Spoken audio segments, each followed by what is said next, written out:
ladies and gentlemen, and welcome to another Cider Drinker Countdown. It is time, well, after a little break actually, apologies for that, I should have got this out sooner, but yes, it is now time for, well, we've had the good, it's time for the bad. The top 10 least favourite ciders list from reviews 551 to 650.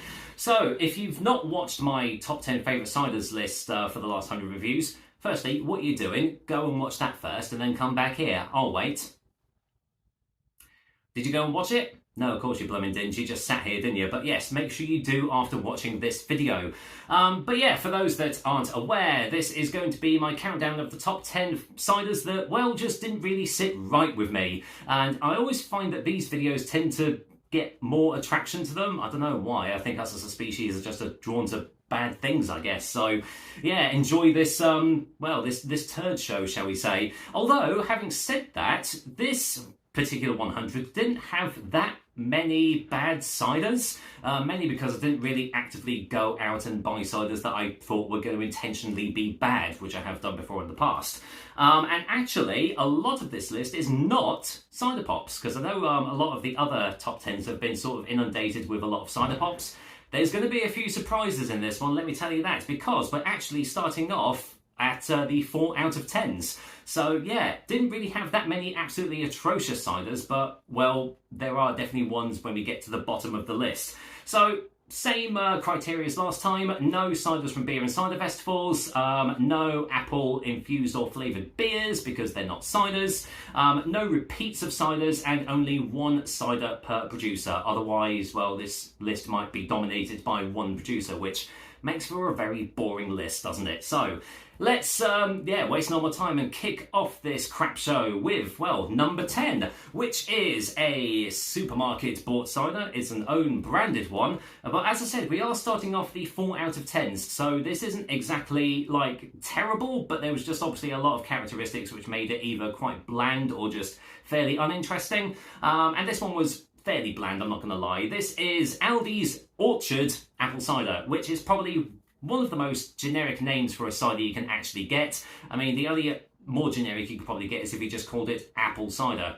So, this, I mean, if you look at the bottle, this is basically their take on Magners. I mean, it looks like Magners, it comes in the Magners bottle, and it kind of tastes a little bit like Magners, but just a little bit more watered down. So, I mean, it's funny, you don't really, I've not really seen Magners on the supermarket shelves for a long, long time. It probably is, but it's just nowhere near as prevalent as it used to be. It's now all dominated by Strongbow and Inches, which, you know, well, more on that maybe a little bit later, but we shall see. But yeah, Aldi's Orchard, I mean, there was nothing really like wrong with it, but it was just so uninspiring and so bland for what you get that, you know, it was meh.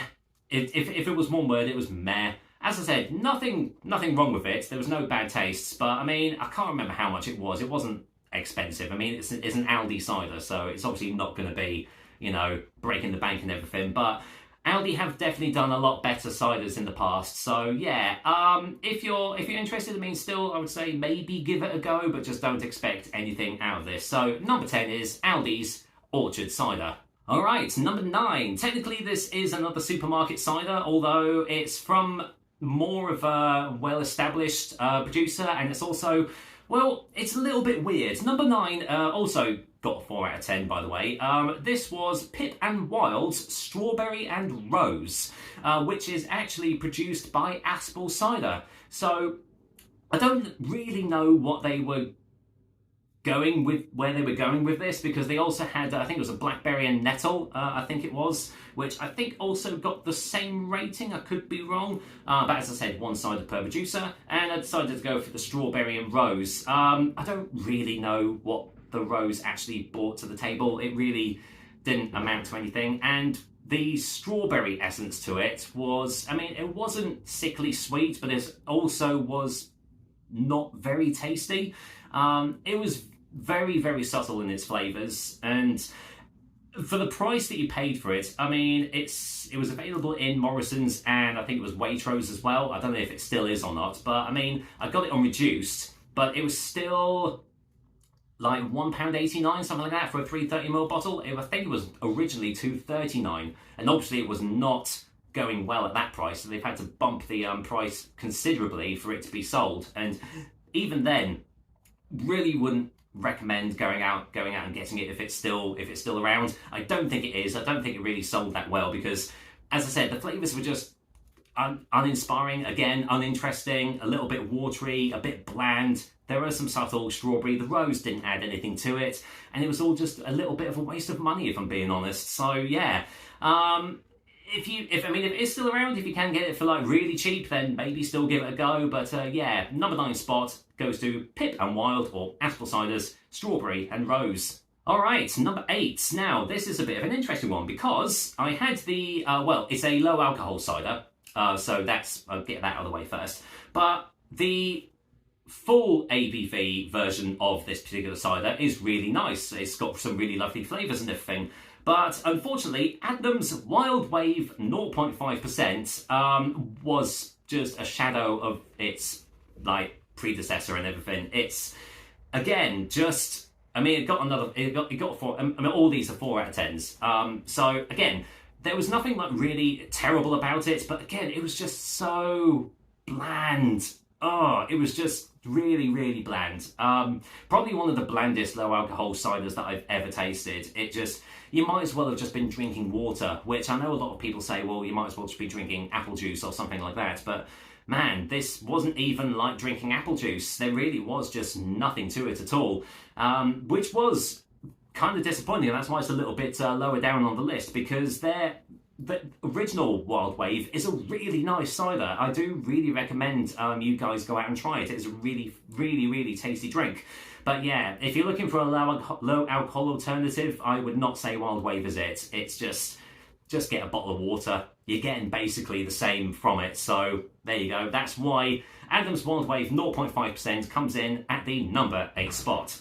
All right, number 7. Now, this is where it gets a little bit interesting. This is the last 4 out of 10 on the list. And it was actually, now, as you know with me, I am totally unbiased with my reviews, whether it's stuff I've bought myself or whether it's been gifted to me by the producer or whether it's from one of my long-term viewers and everything. I always say it as it is, and that's it. So, case in point, this was actually gifted to me. I believe it was from long-time viewer Ed Varga, who sent a few ciders over from Australia for me to try, and the number 7 spot is one of them. It is Incy Wincy Ciders Huntsman 2019 edition. I believe it's the 2019 edition anyway.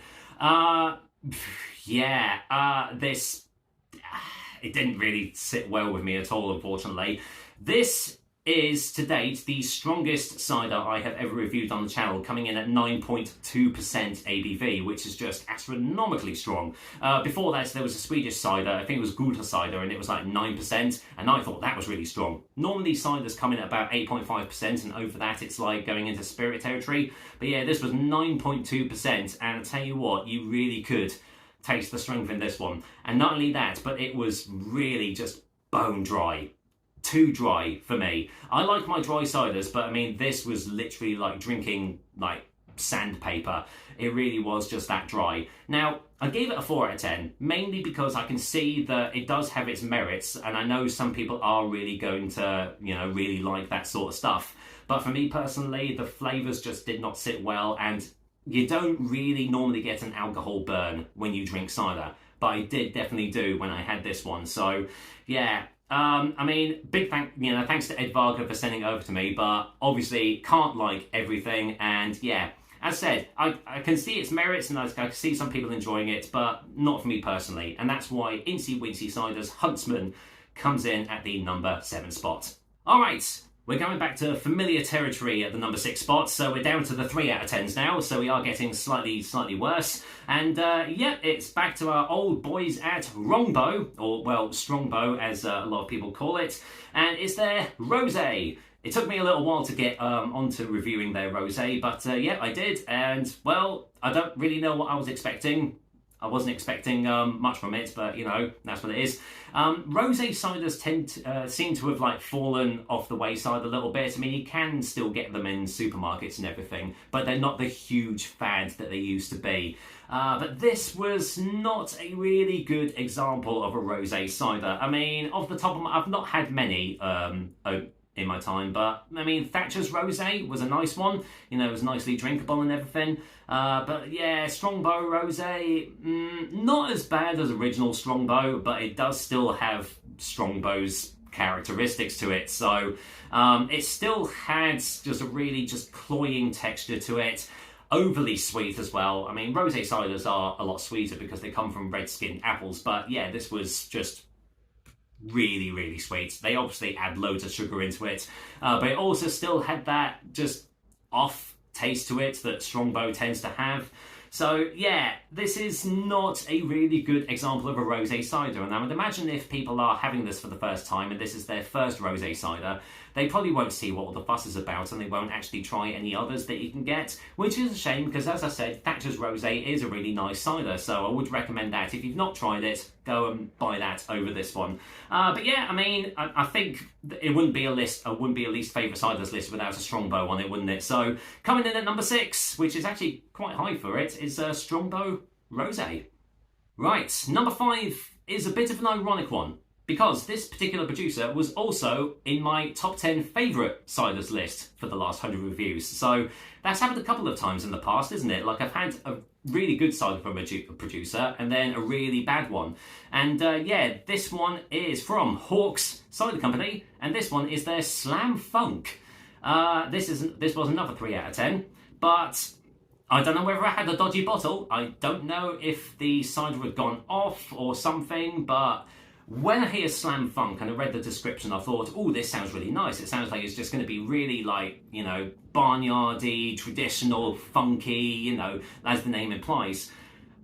Ooh, it really wasn't. It was just really off flavours and smells. I mean, I can't even begin to describe what it was. It was just, it smelled like something had gone off in the production process, and it sat heavy in my stomach, which a lot of ciders don't tend to do, but as I was drinking it, it just was sitting really heavily in my stomach, and I'm like, this isn't right, this can't be right. And if it is, then Hawks have done something very wrong with this. Funnily enough, I mean, you can't actually get it anymore. This was before they had their rebranding and everything, and they've not brought it back.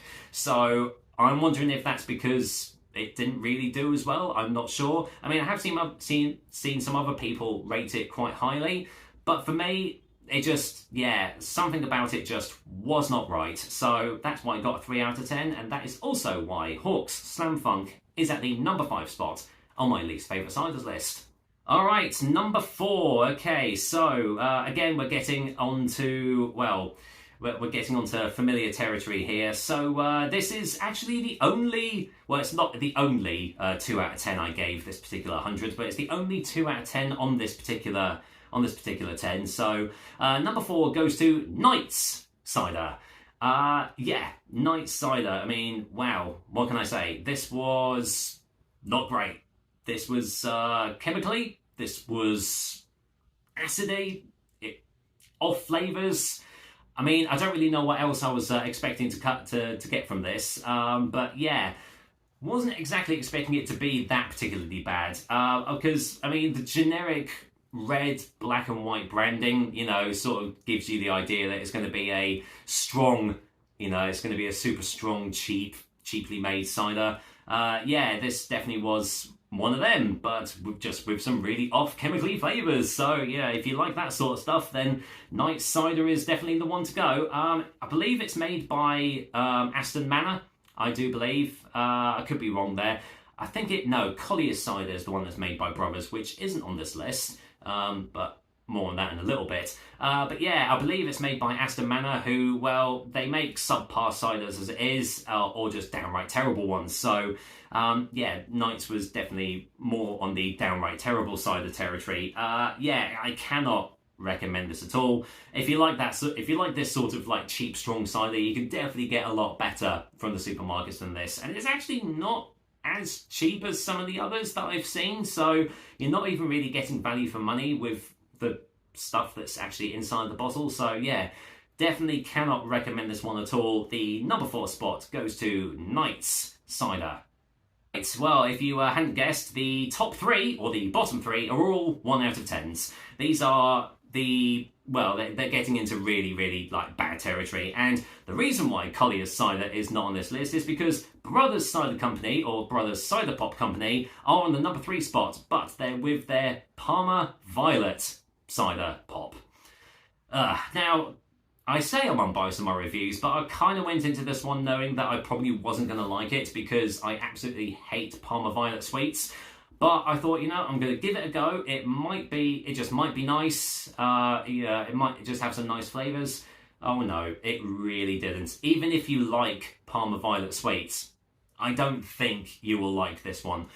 So not only did it have the flavours of Parma Violets, but overly so. It was like stepping into a perfume shop. But you also get, as is with typical Brothers Cider Pop fashion, just the massive cloying bags of sugar taste that you get with most of their cider pops as well. And it just culminated into just a really undrinkable drink. I barely could last a few sips before I had to call it quits on this one. It was just, I mean, I've had some really sweet Brothers Cider Pops before and I've kind of managed a lot of them, but this one was just unbearable. It just, I don't know how much sugar they've packed into it, but it just was not good at all. Yeah, out of all their cider pop range, I would actually say that's probably the worst one I've ever tried. So yeah, I really cannot recommend it enough. Even if you do like the Parma Violet sweets, I know some people actually can just guzzle them down, but yeah, do not recommend it. Don't even try. Number 3 spot goes to Brothers Parma Violet Cider Pop. Right, number 2 spot is another cider pop, but it's actually a supermarket own branded cider pop. And it was actually one that I was really unpleasantly surprised with as well, because the flavours didn't sound that bad. It's Asda's own brand, Rhubarb and Ginger. Now, I've had rhubarb infused ciders before, I've had ginger infused ciders before, and I'm pretty sure I've also done a rhubarb and ginger infused cider as well. Something went wrong in the production process on this one. My goodness, I was really not expecting it to be as terrible as it was. It started off kind of alright, maybe, like you just got a little bit of the ginger, and then this really awful off cabbage flavour came through on the aftertaste, and it built up and built up and built up. I don't know where the rhubarb was on this. It sort of like packed off and went on holiday because it was absolutely non-existent. But I was really expecting just these lovely like tart rhubarb with a little bit of like fiery ginger really complementing it. Oh man, I was totally wrong with this one. Yeah, this is probably the biggest surprise on the list because I just wasn't expecting it to be this bad. It was just absolutely terrible. I can't remember how much I paid for it. I think it was like close to £2, which, in fact, I think it was like £2.10. I was ripped off on that one, I'll tell you that. And they had like a pineapple and passion fruit one next to it. I wish I'd gone for that one, although to be fair, if it's from the same producer that makes this abomination, then I don't think I wanted to try it anyway. Yeah, you can definitely get better rhubarb infused ciders. You can get better ginger infused ciders, and you can probably get better rhubarb and ginger infused ciders out there. But if you are even remotely interested in this, just do not bother. Just absolutely awful flavours. If you love rotting vegetables and, you know, off cabbage and things like that, then yeah, go for this, because that's basically what you get in the bottle, along with just kind of not nice tasting ginger at the end of it as well. So yeah, not great at all, and that's why obviously it gets the number 2 spot on my list. That is Asda's Rhubarb and Ginger Cider Pop. Right, so here we go. We have reached the cream of the crap. What has taken the number 1 spot on my least favourite ciders list for these last 100 reviews? Well, if you've been following closely, you might have a little bit of an idea. It is a supermarket bought cider, although it's more on the smaller side. So it's not one of the big ones. It's not Sainsbury's, it's not Tesco's, it's nothing like that. No, this is Spar of all places, and it's their apple cider. Wow, this was rough. My goodness. I mean, I say only one cider per producer, but I'm counting this as its own cider because it's not actually branded by the company. But I actually found out from someone that watches my videos that it is actually Aston Manor that makes this atrocious drink. I don't even want to call it a drink for Spa. So yeah, technically Aston Manor have made it onto the list twice, just not in the same name. But wow, this was rough. So it had all the essences. It's sort of had a combination of night cider and Asda's rhubarb and ginger. So it had the cloying, chemically undertones to it, but it was also mixed with rotting vegetables, burnt rubber, and the worst part was it got worse as I was drinking it. Wow, I think I only took 3 sips of this and that was me. I was done. This is up there with probably one of the worst tasting drinks I have ever had on this channel. And that is saying something because I've had some really bad stuff in the past. Yeah, wow. This was absolutely terrible. I mean, I said I did another 2 out of 10. Their premium reserve version of this, it wasn't as bad as this one. It got a 2 out of 10, but whoa, yeah, that's obviously why you know, it's not featured on the list and why it's not the other 2 out of 10 because obviously same producer. But yeah, I can't remember the ingredients, but I think like burnt sugar syrup was one of them. It's like, whoa, you shouldn't really be getting that in a cider, that's for sure. And I think the worst part is I've still got the pear one to review. And according to comments on that video, on the Apple video, the pear one is even worse. I can't even see how that's possible because this was just atrociously bad. It just really was. I don't know, I think it was 179. Whew, that's 179 I'm never getting back, that's for sure. Yeah, I really cannot recommend this at all. This is an absolutely just terrible, terrible drink. It's a stain on the cider community, on the cider world. It's not even a cider. I just, yeah, really despised this drink. And I don't normally say that a lot, but this was just terrible. So it very, even before I made the list, I knew this was going to be the #1 spot because it was just that bad. So that is Spa's apple cider, if you want to call it that. So there we are. There's your 10 least favourite ciders from me for the last 100 reviews. So yeah, have you tried any of these before? I would love to hear your views on it. Have I just completely missed the mark on them? Am I just like, you know, oh no, that was totally the wrong decision, you know, I'm talking out of my bum, stuff like that. Yeah, just whatever, just let me know in the comments below. It'd be great to hear your views on it. But for now, that is it for another 100 reviews. So I will see you on the next cider countdown in 100 reviews time, which will be 750. Can you believe it? But I mean, I'll obviously see you before then because I will see you on the next cider drinker review, which will hopefully be out very soon after this. So until then, I hope you have a great weekend and I'll see you soon. Cheers!